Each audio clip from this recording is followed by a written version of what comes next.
Am I the a-hole for breaking up with my fiancée after she rejected to sign prenup? I have been in a relationship for 4 years. It went really well. She was a very nice girlfriend who was caring and loving for me. Of course I was the same against her. We never had a major problem in our relationship except a few flaws. 3 months ago, I proposed to her. I took her to a restaurant like a normal dinner out. I was so excited and a bit panicked, although I knew she would say yes. I took the ring box out and opened it on the table, proposing to her. She was shocked at first and was really excited like me. So shortly, she said yes and everything went perfect afterwards. 1 month ago, we started planning for our wedding. We picked a golf course for the place, even the invitations were printed and ready for distribution. When the thing came to the legal side, I wanted to sign a prenup and she was not really eager for it. According to the prenup, assets would be divided based on what both sides brought to the marriage. So basically both sides will leave with a portion of what they had before marriage. I said I don't mean she is loving me for my money or thinking like it. I said it's only for avoiding unneeded conflicts in case of anything, but still she said, I'm planning for the divorce just at the beginning, and I don't trust her. The argument went on for a few days and things became even worse. Eventually I canceled it all. She wanted to talk with me and when I said it's over she started crying wanting to continue our relationship. A few days ago we met again. I didn't demand anything from her but she gave me the ring I bought for her saying she accepts it's over and wishes the best. We still didn't talk with her after that. I never called or tried to get in contact with her, she neither. As I said, she never looked like a bad person or a gold digger who would just care for the money. But if she was not one of them, why would she reject signing a prenup? I asked Reddit what are dead giveaways someone isn't doing well mentally. 1. They're slacking on hygiene. I'm a dental hygienist. Had a patient post-cough who noticeably gained weight and their teeth went from practically flawless to very much less so. I remember asking him if everything was okay and he was almost in tears. COVID was really hard on his mental health for a lot of different reasons. He hadn't been able to see his American family due to, well, the aforementioned. 2. You can't motivate yourself to do simple things around the house that you actually never mind doing when you're feeling okay. You don't want to see anybody? You don't want to answer the phone. You don't want to participate in any activities. I just want time to stand still. 3. Low tolerance to everyday stress, even for slightest inconvenience. You feel angry. Often when stuff in your love life is going wrong too. 4. People often quit reaching out as much. A friend of mine thanked me for being an annoyance when he stopped reaching out. It ended up saving his life. Am I the a-hole for telling my friend I'm not interested in a date with her friend because she's obese? I 25M have a 28. Friend of mine tried to put me on a date with one of her friends. She knows I've been trying to get back out into the serious dating world after the dumpster fire of my last relationship 2 years ago. She told me she has a friend who was also looking, and would be more than happy to set us up on a date. I gladly said yes please and asked her kindly to show me some pictures of her so I could see what she looked like. At first, she didn't want to show me at all because she wanted to have it be a surprise. After going back and forth for a little bit I convinced her to show me what she looked like. She showed me pictures of her and she was up there in size. I'm not trying to be mean here at all but I just was not interested at all anymore, after seeing what she looked like. I myself used to be over 300 pounds at 6'1" until I turned 21 and shed off 150 pounds over the course of 2 years. Trying to be nice I told her.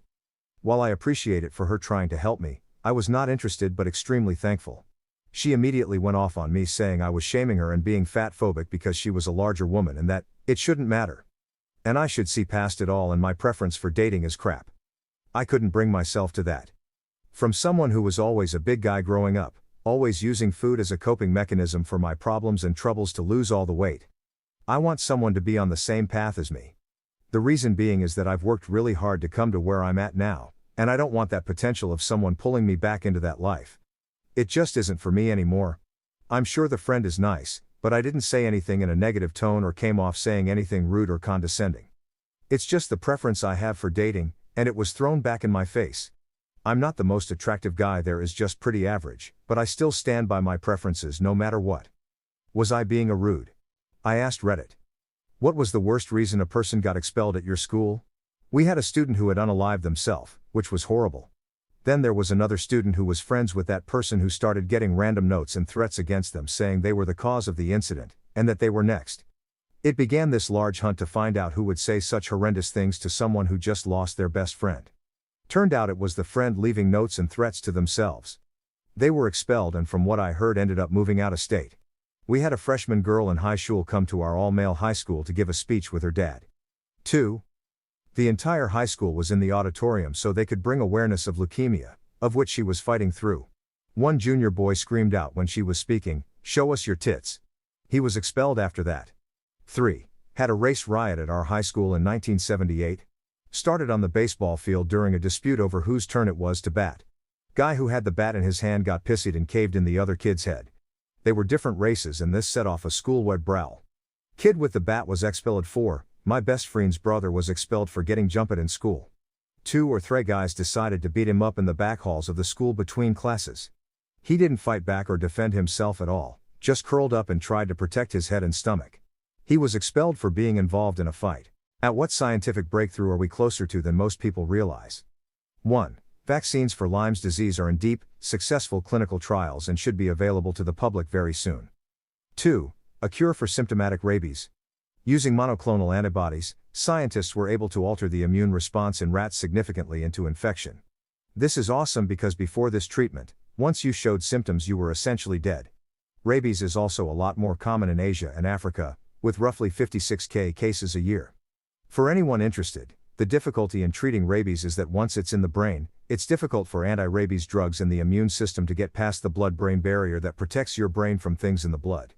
What they've done here is create a lab rabies virus that doesn't cause disease but can still get to the brain and have engineered it to produce antibodies against the rabies virus. That way the antibodies are now in the brain and can kill the dangerous rabies infecting the brain. Whether it will translate to humans, who knows? It's not the first time they've cured rabies in animal trials. Also, it's going to be expensive as hell, and cost of the currently available rabies vaccines is what's stopping the eradication of rabies in poorer countries in Africa and Asia where 95% of cases are. 3. Early diagnosis and treatment of Parkinson's. I've been following a story for a few years now of a woman who could smell Parkinson's and is now working with researchers to turn her weird unique ability into an early screening test. 4. I have a lot of family that works in different pharma companies. We were recently discussing that there is a very promising treatment for Alzheimer's in the works that could stop the progression of the disease and maybe reverse some of the brain damage. It's still in testing phase and wouldn't be on the market for years, but it's something that would be a wisdom to be able to use. Am I the a-hole for announcing our pregnancy at my brother's wedding after he proposed at mine? My brother said he was going to propose at my wedding. I told him no. That it was a day about myself and my wife and we did not want any distractions. My mom lost her shit. She said that he wanted family he might not see again for a while to be a part of the proposal. I said, I did not give a shit and that if he did it I would have him kicked out. He did it. And my mom said if I tried kicking him out she would leave too. I just remember seething inside. My brother got married last weekend. Instead of a welcome to the family toast I used the time to announce that we were expecting our first baby. My mom was upset but my grandmother told her to sit down and shut up. We spent most of the reception talking to family we would not see again for a while about our coming baby. My mom says I was an asshole for taking attention away from my brother on his wedding day. She got really mad when I reminded her that she threatened to leave my wedding if I kicked him out after he proposed. I have the screen cap of the text messages. I tried to forcefully change my hermit crab's shell when I was 5. I had a hermit crab who had a shell that was painted pink with a Powerpuff Girl on it. I had her for a while, and in my 5-year-old mind, I thought she may be tired of her outfit and decided I should change her into something else. I found a cute shell from a collection of seashells I had and decided that was the one for her night out on the town. Now getting her out of her outfit was the issue. I didn't know what to do and didn't want to yank her out, but somehow thought breaking her out would be better. So I got my hands on a hammer, don't know how, took her out to the front porch and smashed her shell open with it, trying to get her out to change her into a new outfit. My dad came out because he heard me screaming after I broke the shell open, and he screamed too, not knowing what to do and what his daughter just did. Long story short, I brutally crushed my hermit crab at the age of 5. This still haunts me to this day, and I feel so much guilt 19 years later. I was bullied as a kid and now it feels kinda good to see the people who made my high school years hell have a bad life. I was made fun of because my teeth not being straight, because of my big nose, because someone saw my drunk dad around on weekends. Because teachers liked me, because I lived really far from school, because I didn't have money to buy much during lunch. Because if my shoes or backpack weren't damaged I would use them the next school year as well because we were broke. You name it, I was made fun of for it. Even some people I thought I was being friends with would eventually join whoever was the coolest kid around and making me feel like crap. And I know we were kids. This doesn't mean these people are bad people today. I don't know them, but I was a kid too, and I wasn't a bully. I was always the youngest of my class because my country allows people to skip grades, so I graduated HS at 14. I am 26 now. I live in a small city and work for a manufacturing company who is the biggest employer of the region, so naturally people I know end up working there since there's a lot of people. I was recently promoted and now make like 7 times the average salary of my country, own a decent car that's paid in full. About to graduate from my master's, am saving to buy a house, have good friends, go on weekend getaways a couple times a year, and am a happy person. The other day at work, a new operator, she was in training, so a new employee, stopped me to say hi and was one of the people who hurt me. The one thing I remember she used to say was, "Poor Esther, let's all raise funds so we can get his teeth fixed." I remember her saying "poor Esther" in a condescending way and laughing. She also a couple times stole my backpack and hid it in a bathroom trash can. There's something so insulting about people saying "poor you" because of something you don't even consider a relevant problem at the moment. And it's a problem only because they made it like that about my teeth. She's pregnant, her 3rd pregnancy. Started college for a humanities degree that she didn't complete. Is single mom of 2 other kids, and has jumped from manufacturing company to manufacturing company after she left college. This is the minimum wage in my country, that's like $400 USD monthly. I have met other people from HS over the years, and in the same case, one of them even went to jail for hitting his wife and kid. I am having a great life and it's not based on other people having a bad one, and this perhaps makes me a bad person, and I know I can fall too or make bad decisions, and IDK maybe in her mind this guy is super happy with his life and bunch of kids and salary, IDK. But I know if my decisions ever make me pull the short stick, I won't have people pleased with my bad luck as I am with theirs, because I am not a bully and I don't damage people intentionally for fun as these bullies did. Guess the conclusion here is, bad years don't last forever. HS is just a phase, and being the queen bee in HS doesn't mean a successful life. Driving to HS in a cute car or having much money for lunch or being successful in HS doesn't mean that's for life. Just as being the rug everyone steps on doesn't mean you're going to be it forever. Person next to me on a plane kept violating my personal space. I was flying in the window seat, because I like looking out the window. The woman sitting next to me reached in front of me multiple times to close the window shade. She never asked me, she just reached directly in front of me to close the shade. I would immediately reopen it, and a few minutes later she would reach in front of me again to close it. It was a noon domestic short-haul flight, so no reason to need darkness in the middle of the day. And absolutely no excuse for violating my personal space multiple times, without asking me or acknowledging me or treating me like a human in any way. So I pulled out my book and turned on the reading light, despite there being ample natural light from the open window for me to read. I then positioned my hands in such a way that my watch would reflect the reading light directly into her eyes. I read like that for an hour, jiggling my hand the entire time, so it would shine the light back and forth across her eyes and be super distracting and annoying. Once we landed and she took her headphones off, I turned to her and said, "Next time you fly, book a window seat if you want to control the window. Or at least treat me like a human and ask me before you violate my personal space. What you did is unbelievably rude." She looked so offended. And naturally she walked 2 metro page. Being a city walker, I easily got in front of her. Then once we were on the moving walkway, I stopped immediately in front of her. Did the same on the escalator to the curb, before flipping her off the entire way to my ride. How do men get around without a purse? Don't you need stuff? While trying to downsize my purse, and pretty much failing, it occurred to me, how do guys manage without a purse? I've asked my brothers and they both said, because our pants actually have pockets. But there has to be more than that. For example, do you never need sunscreen? I've seen men wearing sunglasses. Where do you put them when you're indoors? No longer need them. Medication? Do you not get headaches? Hand sanitizer? During COVID, where did you keep extra masks? A pen? Tissues? Hand lotion? Portable charger? Any insight would be much appreciated. Why do I 19M always become the punching bag of my friend groups?